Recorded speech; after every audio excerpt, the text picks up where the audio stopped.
अपना भविष्य का पुरुषोत्तम मुख देखते हो,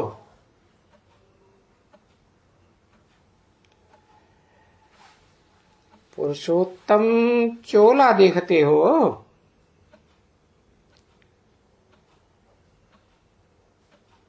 फील करते हो, समझ में आता है कि हम फिर नई दुनिया सतयुग में भविष्य में ये इनके वंशावली में आएंगे।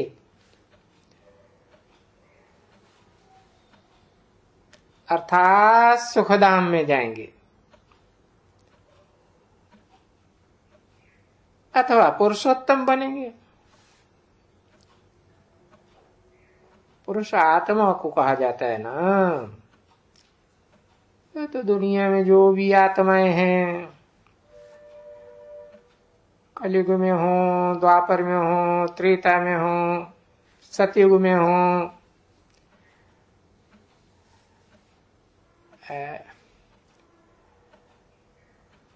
सतयुग के बाद वाले जन्म है, वो भी तो पुरुष ही हैं, आत्मा ही है ना। तो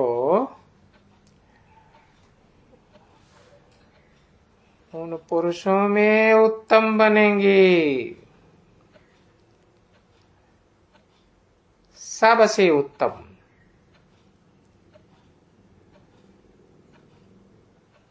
ऐसा अपना मुख देखते हो। किससे पूछा है?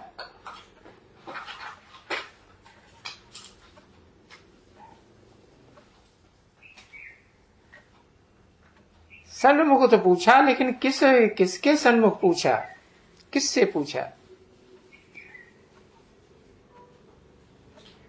सिर्फ लक्ष्मी नारायण से पूछा। इनके वंशावली में जाएंगे, ये भी तो पूछा ना।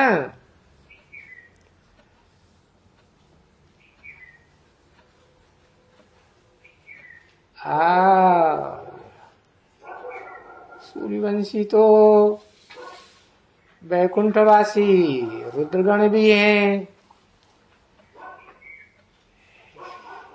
जिनमें आत्माएं भी प्रवेश होती हैं, संपूर्ण स्टेज वाली।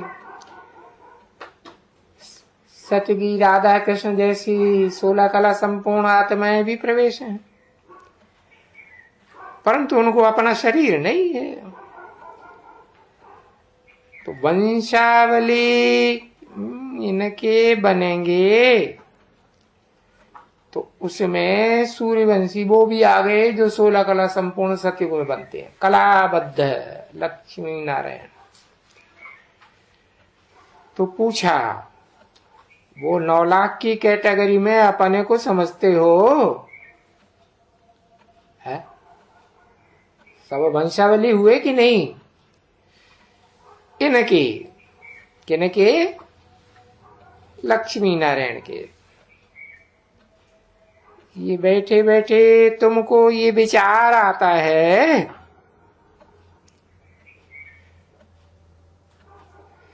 क्योंकि स्टूडेंट जब पढ़ते हैं स्कूल में,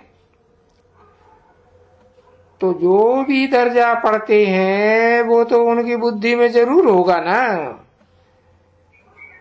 कि मैं बैरिस्टर का दर्जा पढ़ रहा हूं, बैरिस्टर बनूंगा या फलाना बनूंगा या अकाउंटेंट बनूंगा।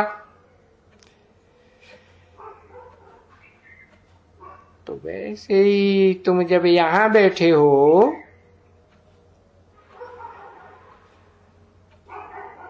ब्रह्मा बाबा के मुख के सामने, तो अब ये तो जानते हो कि हम विष्णु डायनेस्टी में जाएंगे।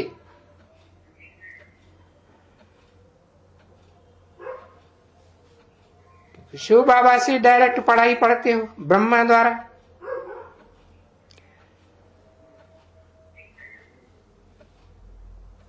जानते हो कि विष्णु के घराने में जाएंगे, क्योंकि विष्णु का दैवी रूप है देवी और देवता।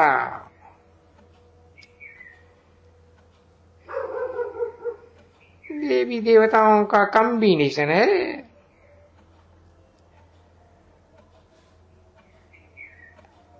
कलातीत और 16 कला संपूर्ण देवी देवताएं, उनका कॉम्बिनेशन है ना।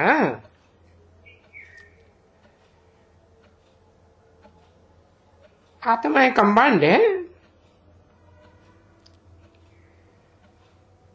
तो बुद्धि में है बच्चों की कि हम यहां बैठे हैं,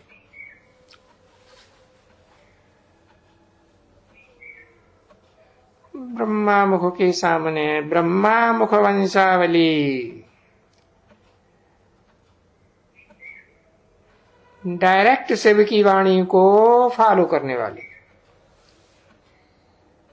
मुख वंशावली हैं, तो मुख से निकली हुई बात को फॉलो करने वाले हैं ना।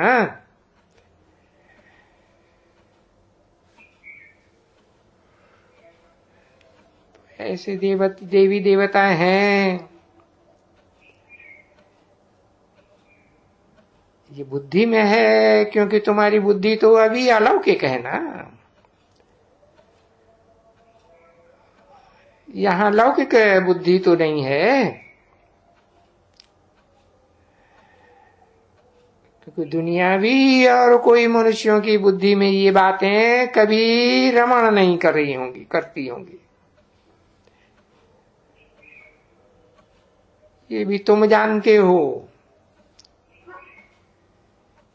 कि यहां हम जो अब बैठे हुए हैं, पुरुषोत्तम संगम युग में, ये बुद्धि में भी है।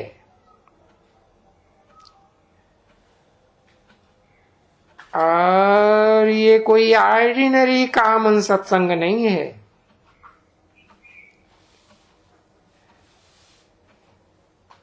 ये यहां जब बैठे हो तब ये समझते हैं हम सत्ता बाबा, जिसको शिव कहा जाता है, कहते हैं ना, सत्यम शिवम सुंदरम।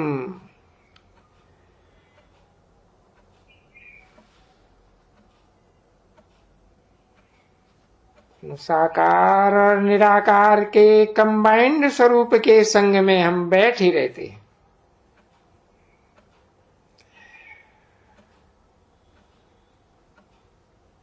और ये भी जानते हो कि बरोबर शिव बाबा जो रचयिता है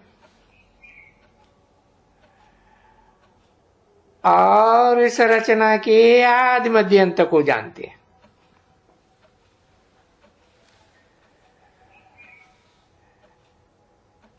अभी सृष्टि का आदि मध्य अंत ये कहना तो बड़ा सहज है।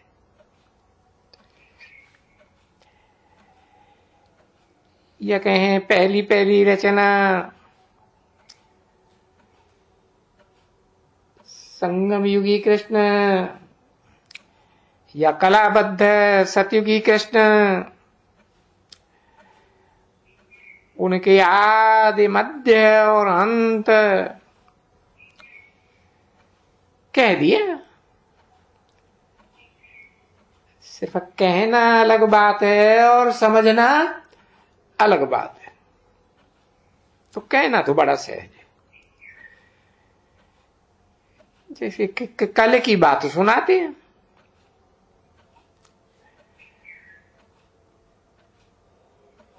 तो है वास्तव में जैसे कल की बात। क्या आदि को भी हम जानते हैं, सृष्टि का आदि क्या है।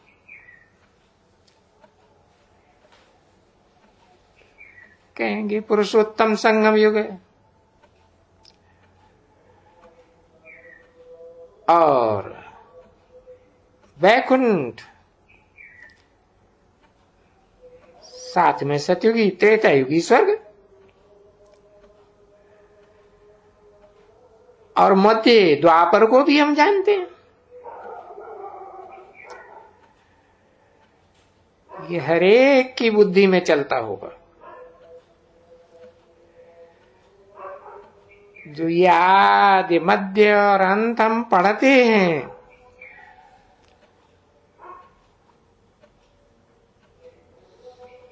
ये सबक है ना बच्चे।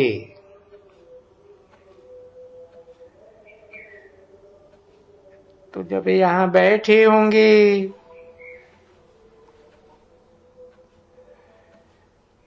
जब बैठते हो आत्मिक स्थिति में, तब ये तो तुम बच्चों को याद होगा ना, हम यहां आए हैं रिजुविनेट, यानी ये जो पुराना शरीर है, राक्षसी शरीर है, वो बदल करके तामसी शरीर को सात्विकी सतो प्रधान देवता का शरीर लेने के लिए।